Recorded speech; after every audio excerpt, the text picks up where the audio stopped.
Got one question, y'all. Why is it that people are so ungrateful these days? This post, I just want to share a few things about my past up until now, the attitude I've had, attitude I'm always going to have, an attitude I teach my son, excuse me, to have.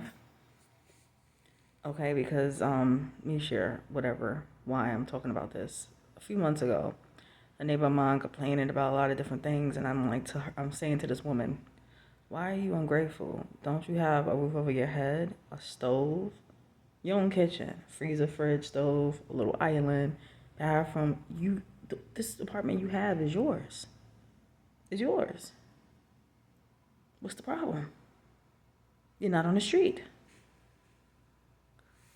I don't get it. Okay? I don't get it. A little history for me, on me, for you all. I stayed in my uncle's home for about 10, 11, 12 years, 11 years and a half with my son. Not rent free, okay? So not easy to save when you don't have a lot to begin with. But at the end of the day, I probably entered a lottery like 3 or 4 times in all those years, and I lost confidence in the ability to even get a lottery apartment, as many do in NYC especially, right? But I wish I just had kept on every month. I wish I kept on applying to every lottery back then. But I also feel like things happen the way they're supposed to happen.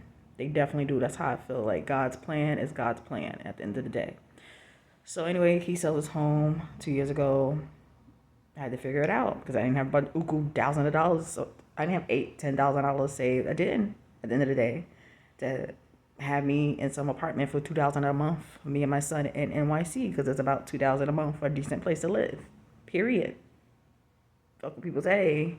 Only certain people who've been somewhere for mad long or look a certain way get certain apartments where they paying less than 1,000 and all that, and Manhattan and all that. They know somebody. They have the complexion that makes it right for them to be in a certain area and live a good life, affordable life. Everybody else, you're struggling. Period. Period. Or you get help, and people look down on you because you get help to live. It's like, well, make it livable for everyone. So no one needs such help. Make it where it makes sense. The rent makes sense. But in any case, that's a whole nother conversation. I applied for lotteries there in NYC and upstate New York. I'm upstate New York, thank God. And understand the thing I'm so happy about is I control temperature. See all that? Yeah, I'm happy about that. Like a mother. Okay, because my first apartment ever was a studio in BK, and I controlled the temperature, central air. I was so grateful to have that apartment back then. It was $536 a month for that apartment. Then it slowly went up. Matter of fact, $575, and it slowly went up, and that's why I moved out. I was like, listen, it was cheap when I got in, but it slowly kept going up.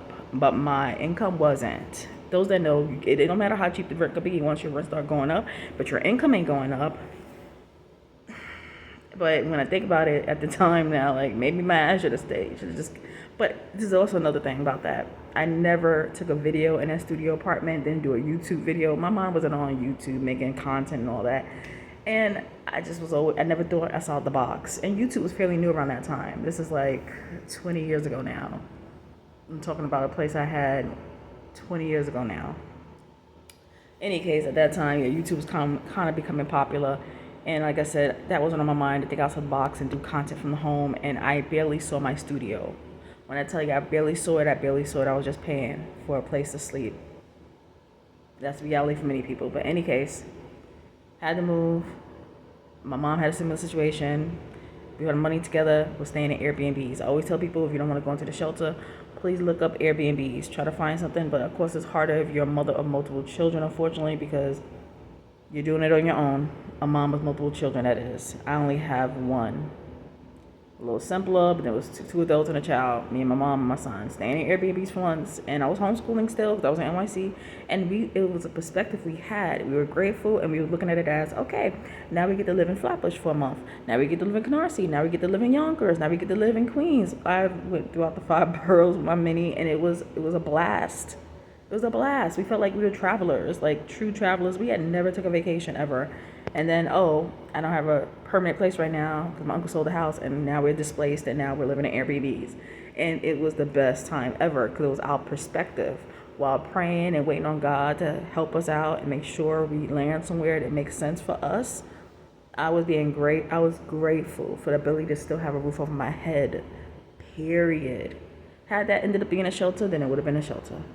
But I had prayed to God, like I just said, I want to be somewhere I really want to be, that I feel more comfortable about being. It wasn't perfect in Airbnbs. It wasn't perfect. But I prayed on that, and that's what happened, and I was grateful for that experience. And my son was grateful, and we got to experience that. In Canarsie, going to Canarsie Piers and Flatbush, shopping in Flatbush, and Yonkers, walking up and down these hills in Yonkers, and the BX, learning all the little shopping areas, and everything about the BX I didn't know about because I'd never been to BX like that, other than like one time because of a work-related thing where I was a elected official, a parent elected official, so I had to go to different boroughs, different schools. In any case, I've lived and learned that gratefulness and your perspective matters on a situation.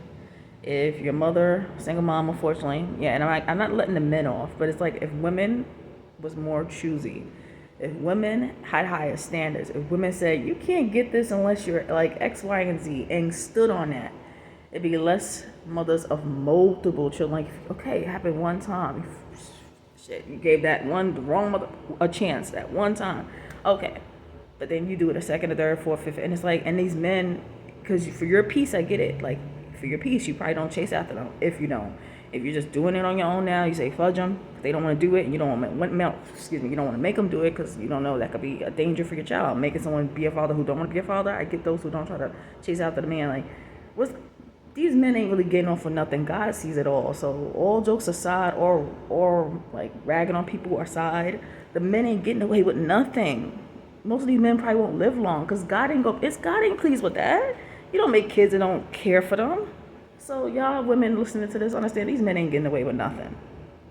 They gonna have their day. And you just sit there and plain face just be like, well, look at the obituary, look at the little thing they're gonna be, funeral gonna be held at, and be like, okay, feel me. I'm not wishing death on people, but at the end of the day, death gonna come for you. You making seeds out here and ain't taking care of them. But you think you're gonna be blessed. The God you serve. But anyway, y'all, I got off topic. Be positive about your situation, okay? Think differently. Your perspective will carry you. And thank God and talk to God, okay? Have him first in your life. Please. It'll take you a long way. He waiting on you to talk to him. He see everything anyway. Later, y'all.